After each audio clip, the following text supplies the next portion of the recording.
Salve, amiguinhos. Hoje é dia 18/10, 18 de outubro. Tô começando esse canal aqui. É um canal em que eu vou postar as minhas análises do Bitcoin para eu poder ter meio que um diáriozinho e para poder ajudar também quem tá começando. Bom, aqui é o gráfico horário do Bitcoin. A gente tá numa puta de uma tendência de alta nos últimos dias. Acabou de fechar o candle diário, né? Então vamos dar uma olhada aqui no candle diário, se aproximando do all-time high. Que é uma região perigosa, né? No sentido de que aqui é uma grande possível resistência. Vamos lá. Primeiro olhando no semanal. Então vou fazer uma análise primeiro no longo prazo. Bom, aqui é o que eu comentei. A gente tem uma resistência aqui, mas isso aqui também não faz muita diferença. É só simbólico pelo fato de ser all-time high. Essa região aqui talvez represente algum tipo de resistência. Essa aqui que a gente consolidou por mais tempo pode significar um suporte também. Então talvez a gente tenha meio que essa range entre esses dois pontos aqui.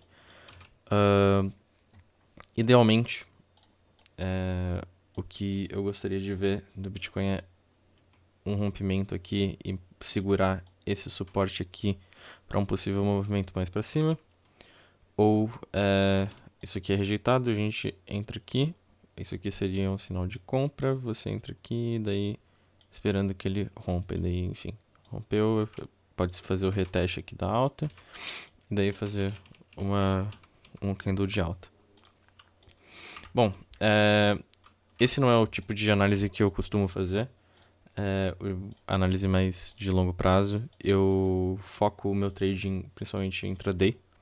Então o gráfico de 1 hora é o meu favorito aqui de se testar. A gente teve a abertura do dia um candle atrás, né? Esse é o segundo candle do dia. E, bom, aqui a gente está numa área de congestão. A gente tem basicamente esse fundo aqui e mais ou menos esse topo aqui para considerar.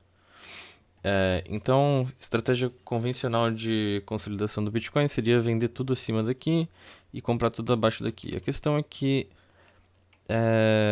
não sei se é muito seguro você entrar com um short aqui em cima, já vou explicar porquê.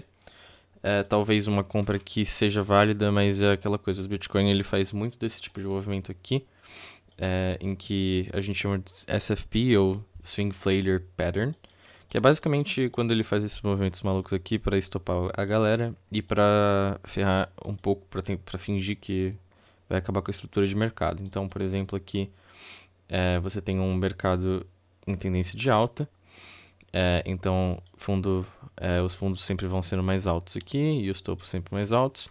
Aí, uma coisa que o Bitcoin tende a fazer de vez em quando é numa consolidação, ele começa a consolidar aqui, daí ele tem um movimento rápido para baixo, rompe esse fundo aqui, e daí ele se recupera rápido também e recupera o movimento, ou continua, faz a mesma coisa, rompe o fundo de novo, até uma hora que ou ele se recupera, ou aí a gente vai começar uma consolidação aqui abaixo do último fundo, então ele começa a consolidar aqui, até uma hora que ele vai caindo. E, enfim, aí você define os seus objetivos de outra forma. Mas, enfim, é bem comum esse padrão de SFP no Bitcoin. Então, você tem aqui, por exemplo, a gente pode marcar. Você tem aqui, tem um SFP aqui. Tem pro lado de cima também, por exemplo, esse aqui. Você tem uma range aqui, uma tendência de alta, beleza. Ele finge o rompimento e volta bem na hora. E daí aqui, por exemplo, foi quase o SFP, não foi, mas vocês entenderam o ponto. Então, enfim, normalmente quando você está fazendo scalp no intraday, você vai querer comprar esse tipo de ponto. Então você vai querer comprar aqui, por exemplo, que foi quase um rompimento aqui do mínimo, não foi, mas enfim, você vê a reação do movimento acontecendo, você entra com uma compra aqui com um stop, quem sabe aqui, ou você entra parcialmente aqui, querendo entrar com mais aqui. Nesse movimento aqui em específico, eu entrei com uma mão pequena, na esperança de que eu conseguisse ser preenchido mais pra cá. Mas isso aqui parecia um suporte bom por causa dessa resistência aqui, então eu resolvi comprar até com mais do que a minha mão realmente pequena. Aqui é a mesma coisa, você tem a média aqui de fundos, o preço caiu abaixo, aqui seria um sinal de compra com um stop mais ou menos aqui. Você sempre vai ter que espaçar o stop, isso vai ser meio que uma coisa mais visual. Você vai ter que, não tem exatamente como saber, você vai colocar em qualquer lugar aqui e rezar, na verdade.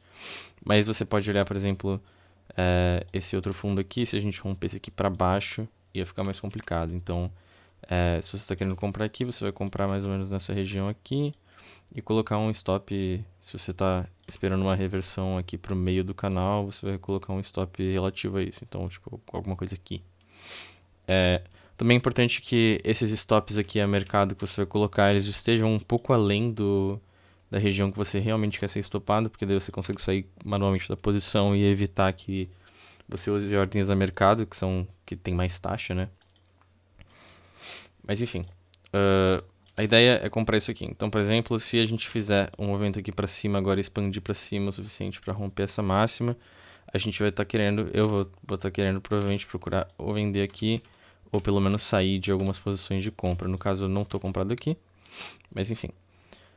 Em relação a fatores sentimentais, esse aqui é uma análise sentimental que eu sempre faço do mercado. Aqui a gente tem, a parte do meio aqui, a gente tem o Open Interest, que é o dinheiro em posições abertas de Bitcoin na Binance. Esse aqui é na Binance. Então, esse aqui é no contrato linear, ou seja, no contrato de stablecoin da Binance. Isso significa que esse contrato aqui, geralmente, ele tem um peso maior quando ele está vendido. Porque, por exemplo, aqui você tem o contrato inverso, que é o contrato da Bybit. Esse contrato aqui, normalmente quando as pessoas estão vendidas, esse aqui o colateral está em Bitcoin, né?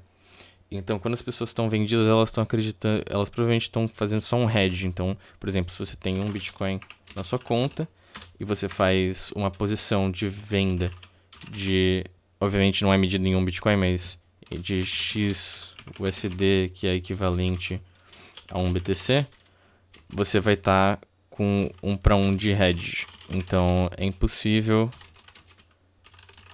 você ser liquidado. Isso significa que uma posição de venda no contrato inverso, geralmente, não necessariamente vai significar que o cara pode ser liquidado. Uma posição de venda com uma vez de alavancagem num contrato linear, ou seja, se você tem $1.000 na sua conta e você abre uma posição equivalente de XBTC equivalente a $1.000,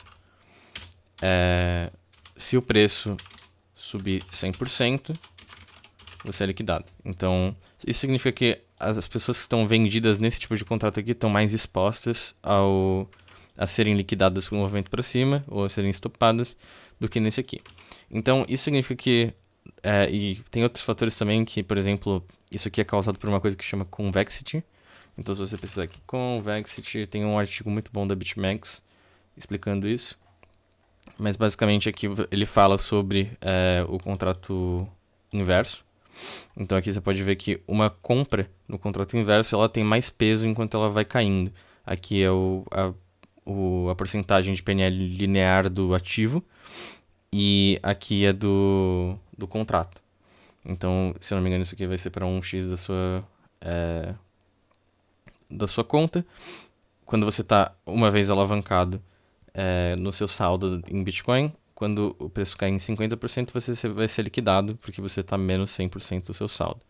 Isso significa que uma pessoa comprada no contrato, uma compra na Bybit, uma compra no contrato inverso, ela tem mais peso do que uma venda no contrato inverso, e a mesma coisa vale para o contrato linear. A única diferença é que aqui a venda tem mais peso que a compra.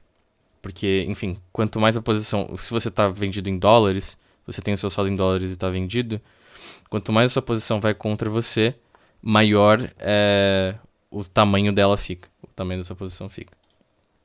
Isso nos dois casos, né? Mas enfim.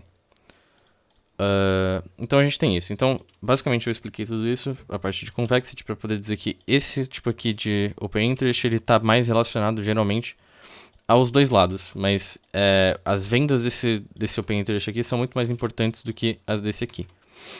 E aqui você geralmente está linkado a compra, as pessoas compradas. Então o aumento disso aqui significa que o sentimento do mercado acredita que o mercado vai subir mais.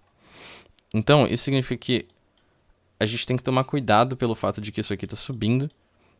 E isso aqui tá estável / descendo um pouquinho aqui. Você pode ver que a reação dele nesse tipo de movimento aqui, ele já subiu de volta junto com o preço, daí o preço estagnou, ele deu uma descida.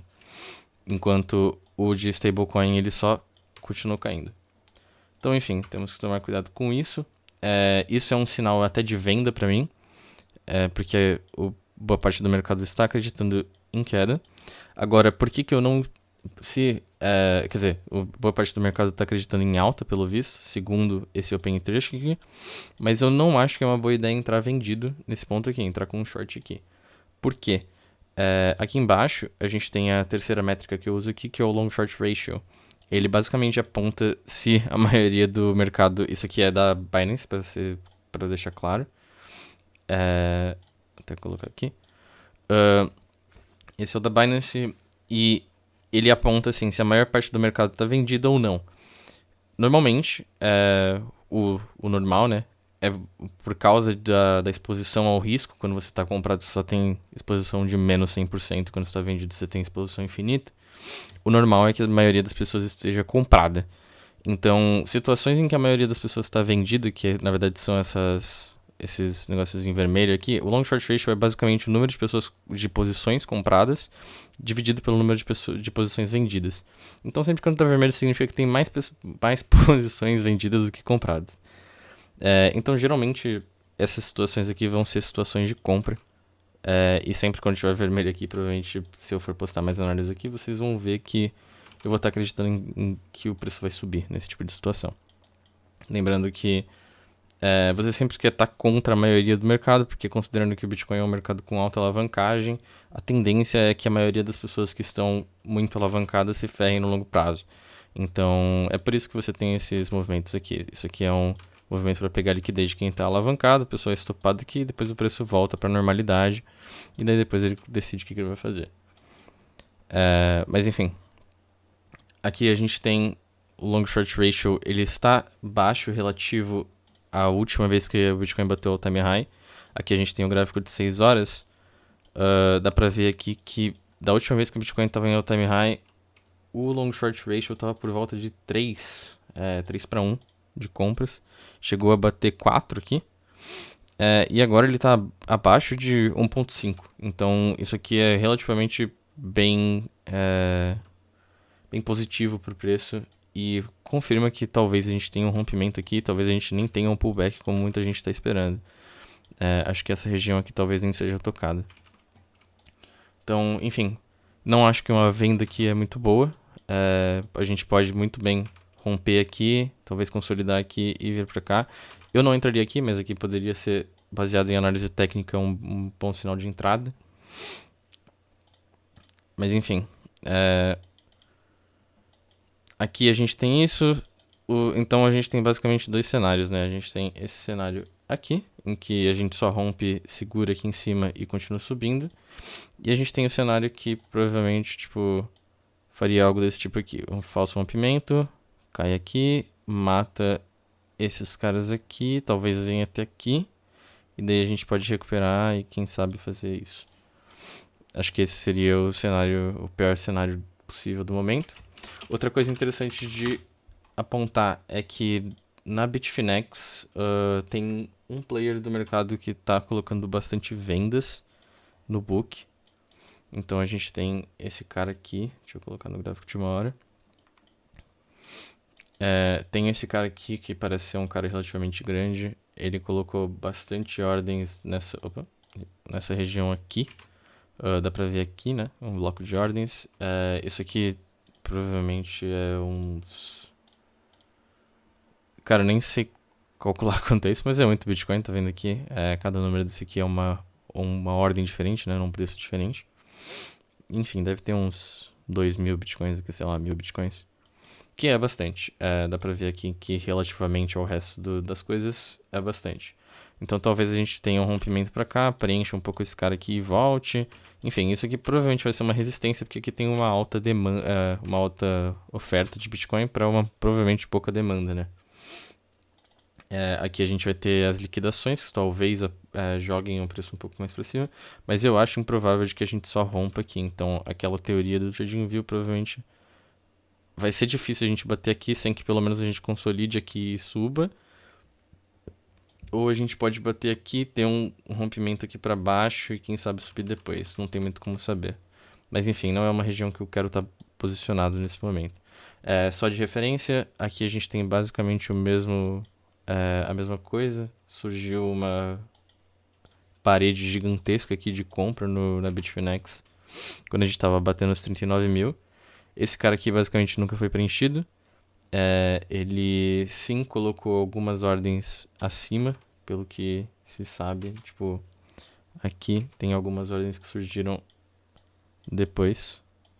Aqui para serem preenchidas, tá vendo? Tem uma parede bem aqui que não foi preenchida completamente. O cara conseguiu ser preenchido até aqui, daí o preço nunca mais encostou nele. E daí, enfim, aqui o mercado só tendeu a subir. O sentimento de mercado nesse movimento aqui para cima foi bem negativo, o que gerou mais subida ainda. Acho que é isso por hoje. Então, o resultado é que existem várias possibilidades dessas aí que eu mostrei. A minha direção de mercado tá bem neutra, mas eu achei interessante para poder mostrar para vocês o que eu uso para fazer as análises. E acho que é isso. Nos vemos amanhã, no próximo episódio.